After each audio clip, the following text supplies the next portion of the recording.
I don't know if you remember, before we had Tullamarine Airport, that planes, of course, used to land at Essendon. And in the early days of my travelling overseas, that was the airport in which I landed. And it was before all of the strict security stuff we have to endure today, of course. We debarked from the aircraft and went through immigration, and after waiting an eternity for your luggage, we encountered a stern and stony-faced customs officer who looked over our luggage suspiciously and asked, "Do you have anything to declare?" Well, perhaps the customs officer had been trained to notice guilty looks on the faces of people, because buried deep in your luggage was 2 extra bottles of Jim Beam or 10 cheap watches that you'd bought from the night market in Kuta in Bali to give to your nieces and nephews, of course. But in 1975, I was Director of Youth and Christian Education for the Churches of Christ in Victoria and Tasmania. And I was involved in planning a national youth convention in Christchurch, New Zealand. So we hired a 747 jumbo jet and flew 400 young people to New Zealand for a fortnight. We hired 25 buses, and half of them went round New Zealand on the South Island one way, and the other half went round the other way, and we met in the middle. On landing back in Melbourne at Tullamarine, we went through immigration and onto the customs check. One young man who'd been very unwell on the flight back to Australia was asked the question by the customs officer, "Do you have anything to declare?" He handed over his sick bag, which was fairly full. Nowadays, of course, we fill out a card while you're still flying in the aeroplane. History, of course, is replete with various declarations, some from important people or movements, some from political parties, and some from religious movements. Originally, the early church creeds were declarations of belief and orthodoxy. The earliest declaration of Christian belief, known as the Apostles' Creed, occurs in a letter in 390 CE from a synod in Milan, Italy, and may have been associated with the belief, while widely accepted in the 4th century, that each of the 12 apostles contributed an article to the 12 articles of the Creed. It is widely used, of course, still in a number of Christian churches for both liturgical and catechetical reasons and purposes. The creeds of Christianity were drawn up at times of conflict about doctrine. Acceptance or rejection of a creed served to distinguish believers and deniers of particular doctrines. The Nicene Creed was adopted to resolve what was called the Arian controversy, whose leader, Arius, objected to the blurring of the distinction of the natures between God the Father and Jesus the Son. The original Nicene Creed was first adopted on the 19th of June 325 at the First Council of Nicaea, and explicitly affirms the coessential divinity of the Son with the Father.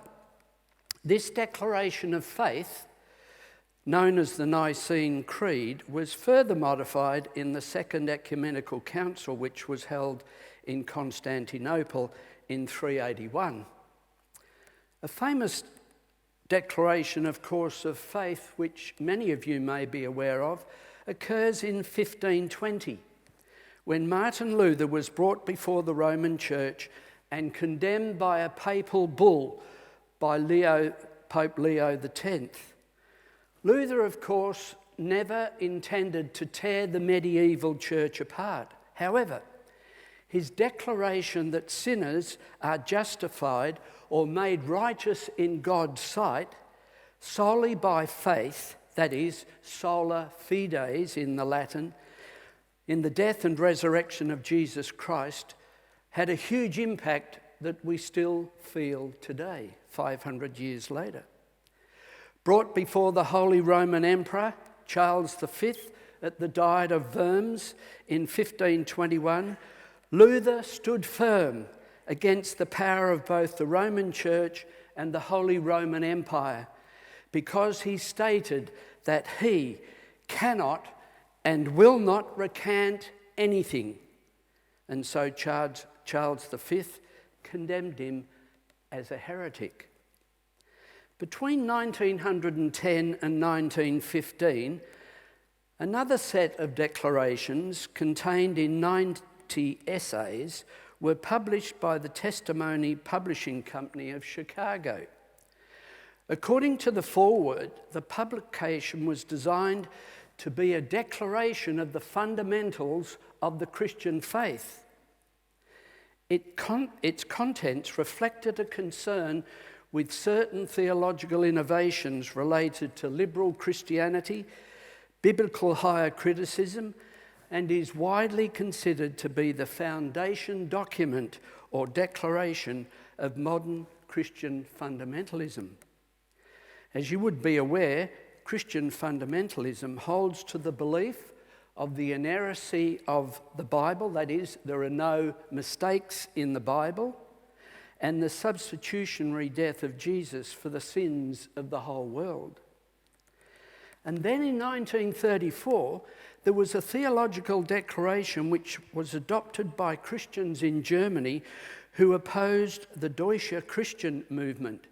And in the view of the delegates to the synod that met in the German city of Barmen in May 1934, the German Christians had corrupted church government by making it subservient to the state and had introduced Nazi ideology into the German Protestant churches that contradicted the Christian gospel.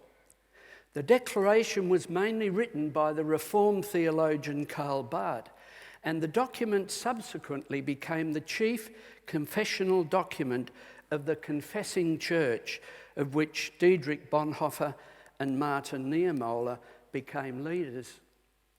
And even psychologists have the Universal Declaration of Ethical Principles for psychologists.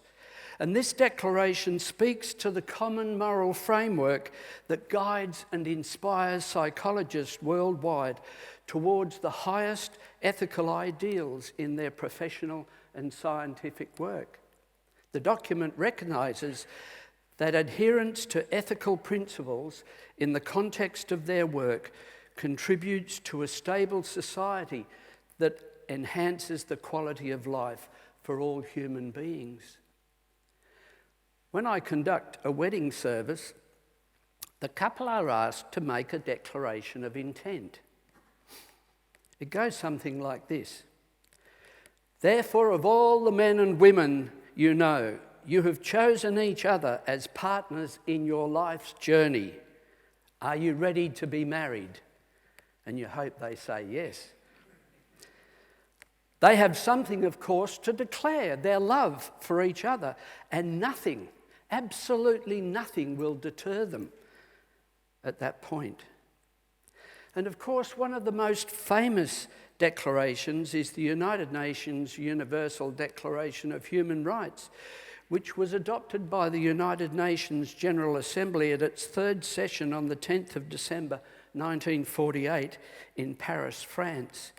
And of the 58 members of the United Nations, 48 voted for, in favour, none against, 8 abstained, and 2 nations did not vote.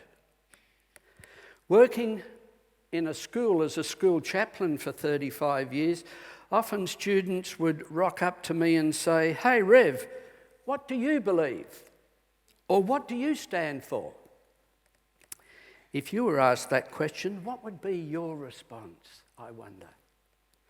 Often I would respond with, "Well, I stand for fairness, from which the whole concept of equality and justice comes.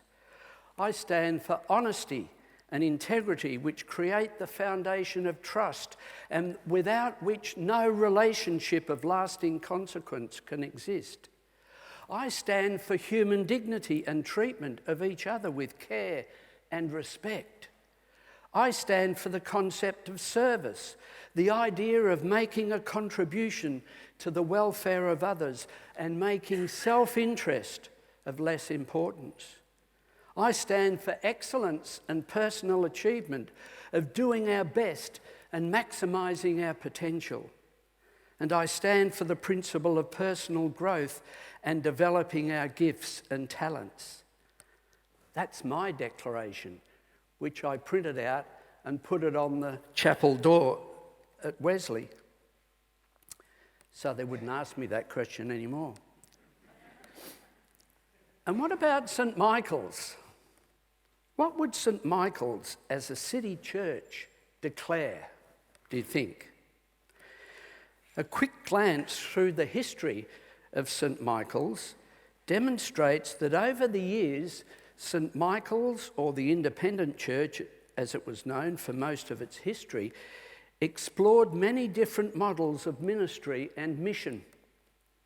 In the 1890s, the Reverend Bevan stressed to the congregation that city churches must find a new role to maintain their relevance to the community around them or die.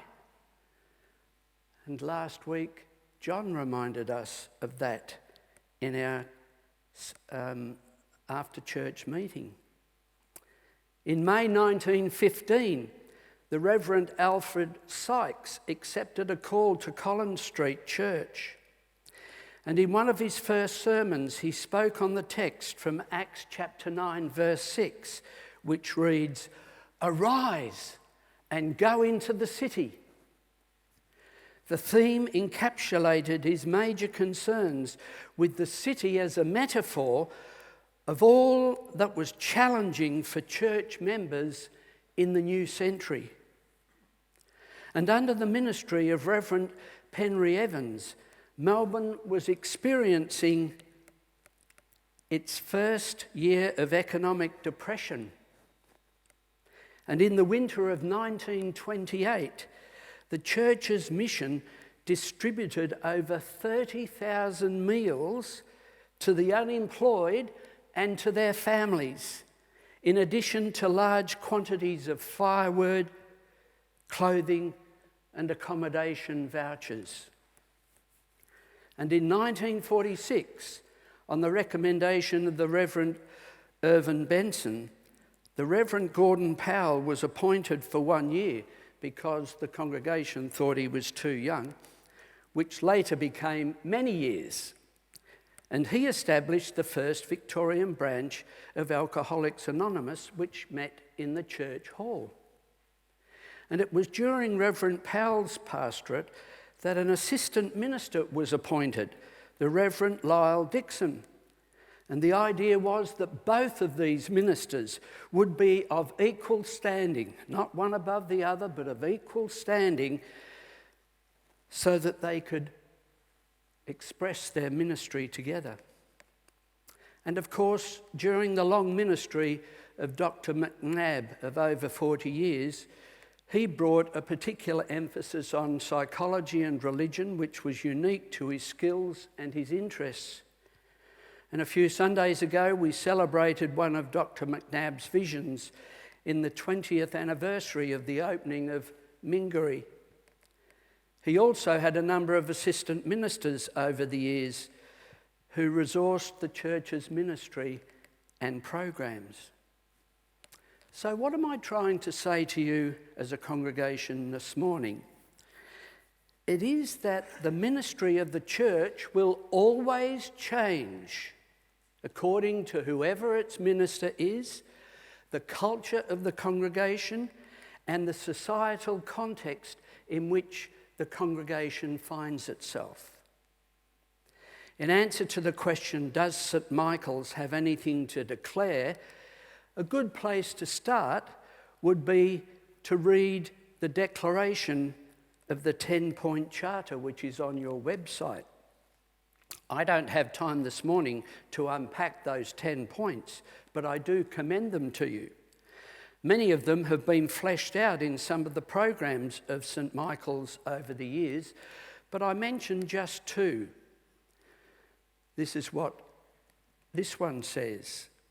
We stand in awe of the vision of Jesus Christ, portrayed in the New Testament as the symbol of the new being, of a better human being and a human society, and the respect and acceptance of diversity and difference.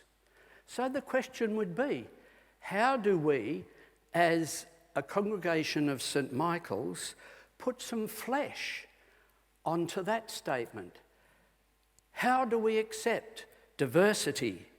How do we accept difference within our community of people here?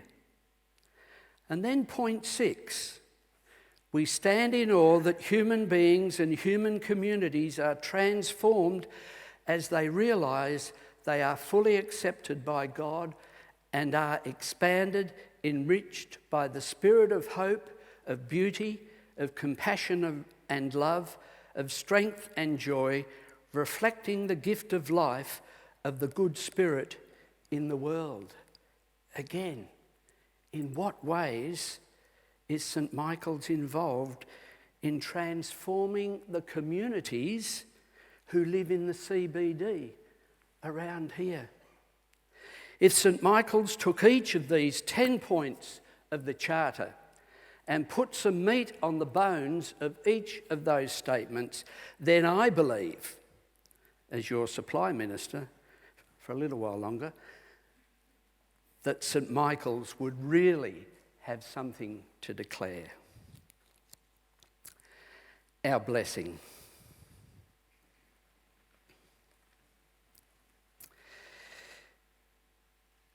Eternal Spirit, the task, therefore, is before us. A moment of opportunity for the grace of God, the entry of love into the world yet again. So go forth into this day in peace, and may the eternal Spirit of all time, the God of the ages of ages, be among us, around us, and within us, this day and forevermore. Amen.